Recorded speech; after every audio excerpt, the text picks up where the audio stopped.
sekalipun tak satu pun yang dapat menghibur dan menolong kita. Hanya Yesuslah yang mampu.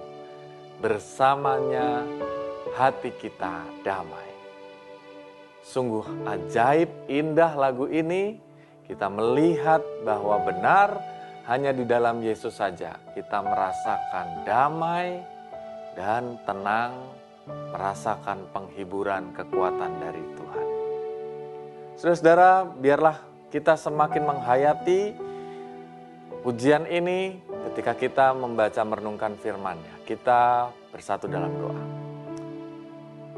Tuhan, kami sungguh bersyukur bila pada hari ini Tuhan menyapa kami juga melalui pujian. Di dalam Tuhanlah kami menemukan kedamaian. Kamilah makhluk yang rindu merasakan damai sejahtera, ketenangan batin dalam berbagai perkara.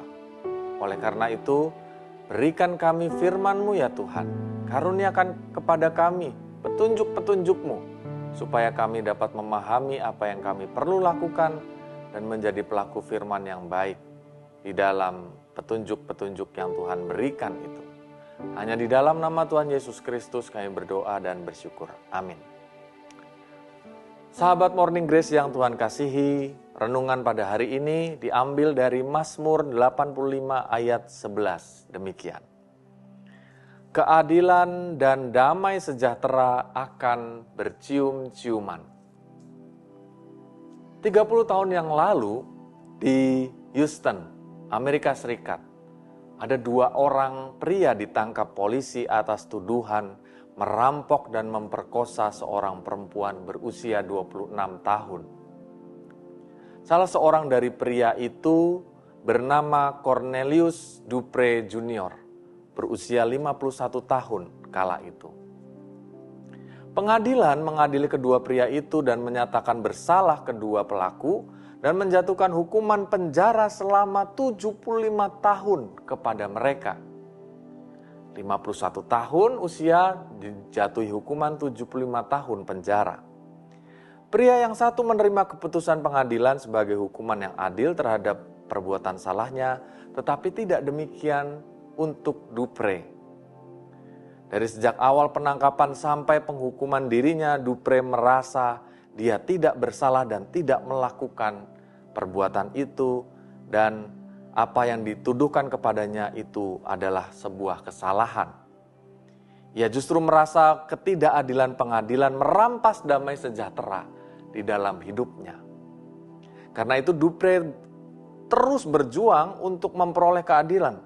Walaupun permohonan bandingnya telah ditolak 3 kali oleh pengadilan, semangatnya tidak surut untuk membuktikan bahwa dirinya tidak bersalah. Lewat pembuktikan mutakhir dengan pemeriksaan DNA, akhirnya terbukti bahwa Dupre tidak bersalah. Selama ini ternyata ia telah salah tangkap atau salah ditangkap oleh polisi dan telah salah diadili dan telah salah dijatuhi hukuman oleh pengadilan. Oleh karena itu, pada awal tahun 2011, Dupre pun dinyatakan tidak bersalah oleh pengadilan yang sama, dan bukan hanya dibebaskan dari penjara, ia berhak menerima ganti rugi sebesar $80.000 Amerika Serikat atau sejumlah 1,2 miliar rupiah untuk setiap tahun yang ia jalani dalam penjara. Dan jika dikalikan 30 tahun dia ada di penjara, maka ia berhak mendapatkan uang senilai 36 miliar rupiah sebagai ganti masa-masa ia ditahan yang tidak seharusnya ia alami. Dupre meraih kembali damai sejahtera yang telah raib dalam hidupnya selama 30 tahun lamanya. Kasus Dupre ini mengajarkan kepada kita bahwa tanpa keadilan damai sejahtera akan sulit untuk diwujud nyatakan dalam kehidupan. Ketidakadilan malah menghilangkan damai sejahtera dalam kehidupan Dupre, dan banyak orang lainnya juga mengalami hal yang sama, tidak terhitung jumlahnya. Oleh karena itu pemazmur tadi mengatakan keadilan dan damai sejahtera akan bercium-ciuman. Sesungguhnya keadilan dan damai sejahtera itu menyatu. Keduanya hanya bisa dibedakan tetapi tidak dapat dipisahkan satu sama lain. Ketika ada keadilan, pasti ada damai. Ketika ada damai sejahtera dirasakan, pasti semuanya merasakan keadilan. Dalam kenyataannya, hanya dengan menegakkan keadilan, kita dapat mewujudkan damai sejahtera di dunia. Saudara-saudara terkasih, dahulu di negeri Cina, konon pernah hidup dan memerintah seorang kaisar yang adil. Satu hari, sang kaisar mengalami musibah dan menyebabkan pendengarannya hilang. Ia menangis terseduh-seduh. Kerabat dan para menteri juga ikut menangis. Tetapi sang kaisar berkata, "Aku menangis bukan karena pendengaranku hilang, tetapi karena aku tidak bisa lagi mendengarkan keluhan dan pengaduan dari rakyatku." Karena itu sang kaisar pun berkata, "Mulai saat ini perintahkan kepada semua rakyatku untuk tidak memakai baju merah, kecuali mereka yang terzalimi dan terampas hak-haknya. Supaya aku tetap bisa melihat, memperhatikan, menolongnya, karena aku tidak bisa lagi mendengarkannya." Nah saudara, menarik bahwa orang baik tidak pernah kehilangan akal untuk berbuat adil. Semua orang yang baik selalu tahu bahwa hanya dengan berbuat adil, ia dapat menghadirkan damai sejahtera di dalam kehidupan seseorang, dirinya maupun orang lain, dan di dalam hidup sesama di dunia ini. Karena itu orang baik selalu berjuang untuk menegakkan keadilan dalam hidup bersama dengan sesama yang lain. Bagaimana dengan kita? Bagaimana cara kita menegakkan keadilan itu?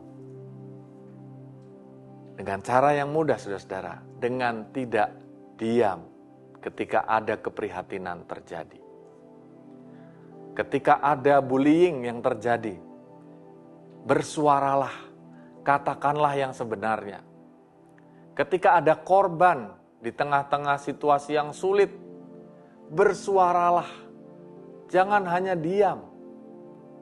Ketika ada ketidakadilan terjadi, kita harus menjadi penyuara kebenaran. Ketika ada situasi yang terjadi yang sulit, yang tidak adil antara orang-orang yang mendapatkan kekayaan karena tindakan-tindakan yang tidak benar, sementara orang lain menderita, maka berbuat sesuatulah.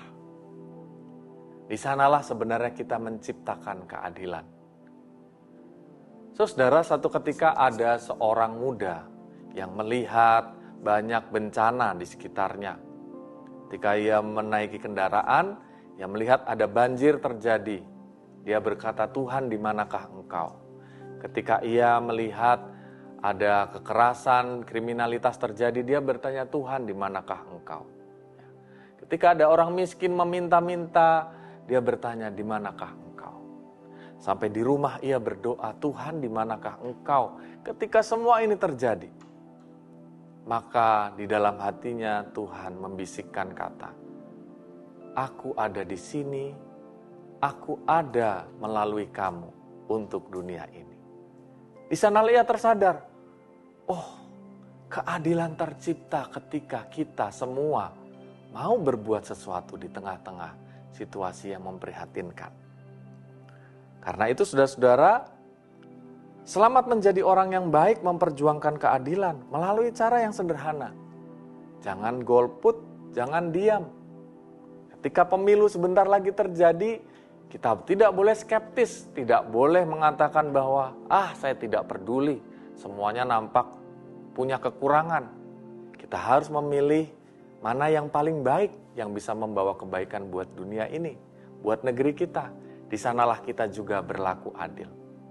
Maka bersuaralah, bertindaklah, memilihlah dalam pemilu, sehingga di sana kita sedang menghadirkan damai sejahtera dan keadilan Allah. Tuhan memberkati kita. Amin. Mari kita bersatu teduh dan berdoa. Tuhan, kami sungguh bersyukur atas firman-Mu, di mana Engkau memanggil kami untuk menghadirkan keadilan dan damai sejahtera. Ketika kami mau berbuat sesuatu dan tidak diam. Berkati kami agar dalam setiap tantangan hidup, permasalahan di kehidupan kami sehari-hari, kami mau ambil bagian. Dan di sanalah kami melihat keadilan dan damai sejahtera Allah tercipta. Inilah doa dan sembah kami kepadamu Tuhan, dalam Kristus kami berdoa. Amin.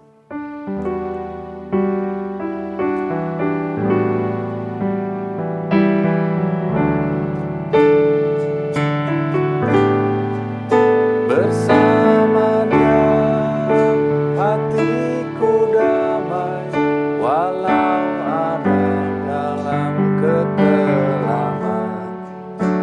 Bersama Dia hatiku tenang, walau hidup penuh tantangan, tak satu pun dapat menghiburku, tak seorang pun dapat menolongku. Hanya Yesus jawaban hidupku.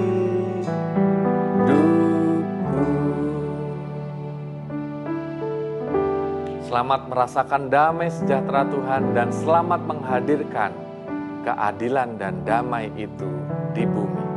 Tuhan memberkati kita. Amin.